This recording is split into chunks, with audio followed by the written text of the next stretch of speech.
What's one thing you're always willing to pay the extra price for? A good plumber. Water damage ducting sucks. Crafts and tradespeople in general. Edit, added tradesman. I thought craftsman was the name for that field of work. Edit 2. Invited women and everyone else to the party. Thank you. I know there are guys flying under the radar and doing cut corner jobs, but there are those who care and appreciate not being haggled down when being compared to the former. Currently sitting in the airport for an egregiously complicated overnight layover, all to save $80. I'll always pay the extra $80 moving forward. Motorcycle helmets. You don't need the most expensive helmet, but you should pay what it takes to get something with a decent certification, SNEL, EKI, FIM, and not just DOT. Some technologies like MIPS are also well worth the extra spend. Maybe.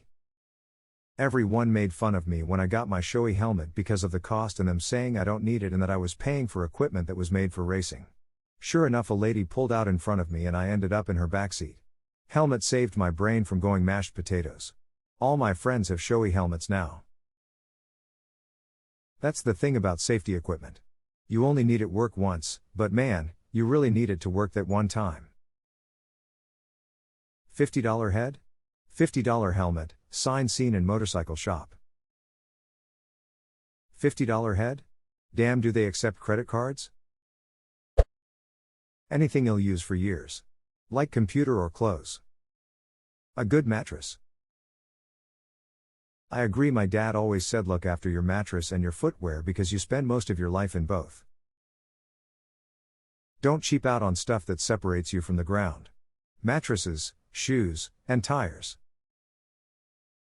Add computer chair to that list for the office folk. Herman Miller is life. Edit, didn't realize him was so polarizing.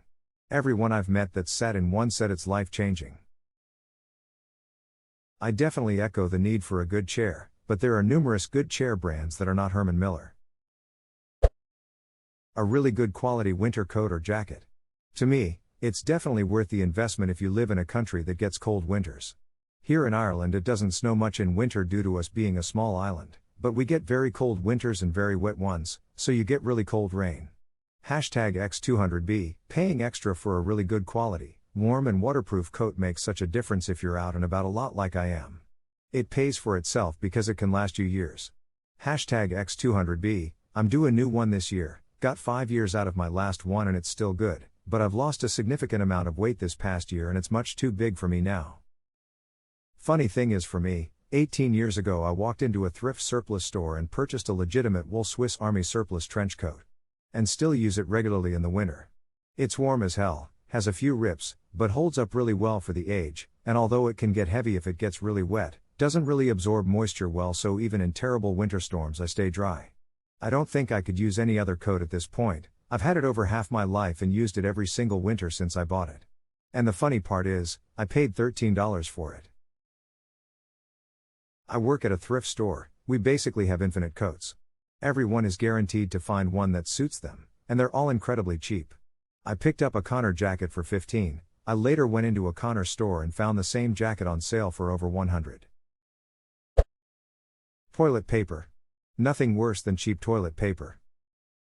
Cheap toilet paper lets you get in touch with your inner self. Makes you. Direct flights instead of cheaper ones with layovers, connections, or stops.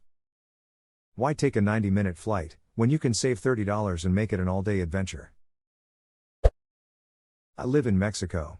The national cinema chain, Cinépolis, often has 2 whole movie houses in each location. One is your standard, run-of-the-mill movie theater with 30 rows of stadium seating, while the other theater is Cinépolis VIP, which features reclining leather seats, USB charging ports, heated seats, around 30 seats total, and table service, food and alcohol.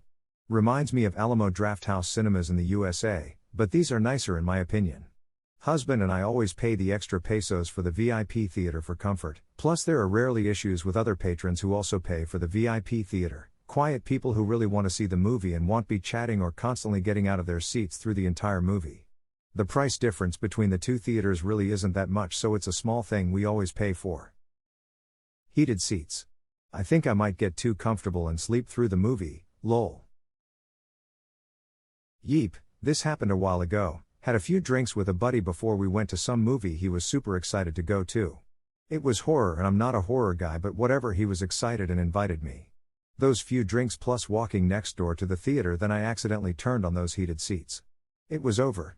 I honestly don't remember what movie it even was, but the bartender who made my last drink a double, on request, was amazing and got a great tip.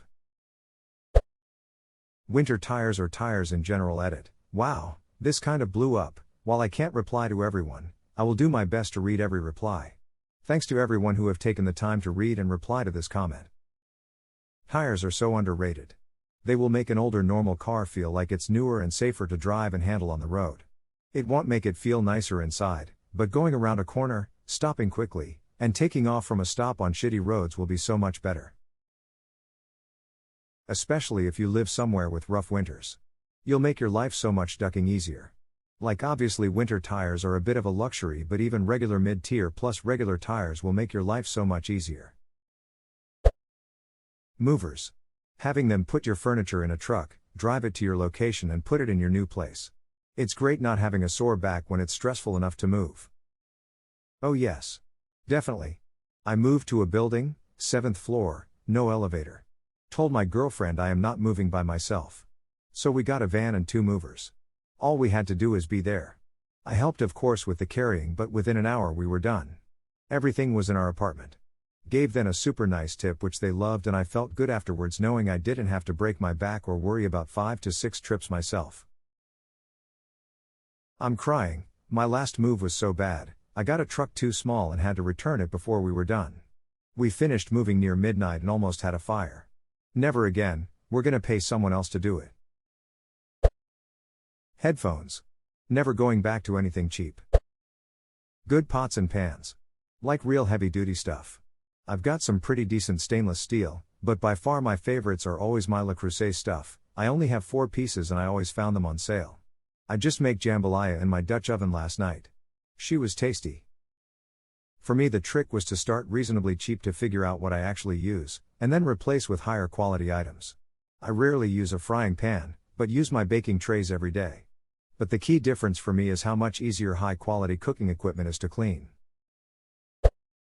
Tattoos from an artist that knows what they're doing. Have a friend who wanted to get ladybug tats in a few places on her body. She went to a friend of a friend who gave her a discount. Now all her ladybug tats look like cancerous growths. As a lady with rather generously sized boobs, I'm accustomed, and happy, to pay through the nose for a really good bra. The difference it can make to my day is worth every penny. Rabber that fits and her big boob problems for any others out there. Can I just add, a stretchy comfy compressing shapeless sports bra, that is not crossed over or racerback, can be miles more comfortable than the most expensive, well-fitting wired bra, if you're out of proportion. As a 10 grams, 32 grams, I suffered for close to a decade with dozens of excessively expensive, expertly fitted, brand-name bras. Ditching the cups and wires for something flexible and supportive was life-changing. Do you happen to have links to the sports bras you're talking about?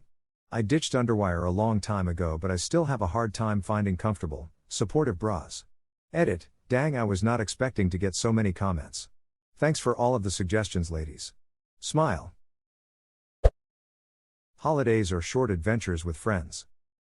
Always go for the cheap room at the nice hotel than the expensive room at a bad hotel.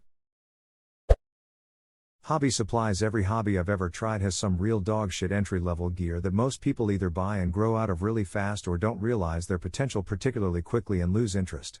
However, if you buy quality mid-tier stuff to start out, you end up with a much better experience overall and progress much faster and get a truer reflection of the hobby.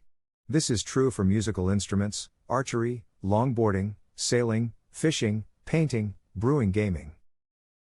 The difference between student-grade paints and artist-grade paints literally makes 2 different pieces look like they're done by different artists. Absolutely, my big step up was switching to Winsor Newton brushes and a wet palette. The difference was massive and made it much easier to achieve more subtle blends and color gradients. The brushes, oh the real hair sable brushes. Just getting that fine tip without a splay or a hook tip or those 3 straw hairs popping out from all the synthetic brushes I used from the Reaper Learn to Paint kits. Just bliss.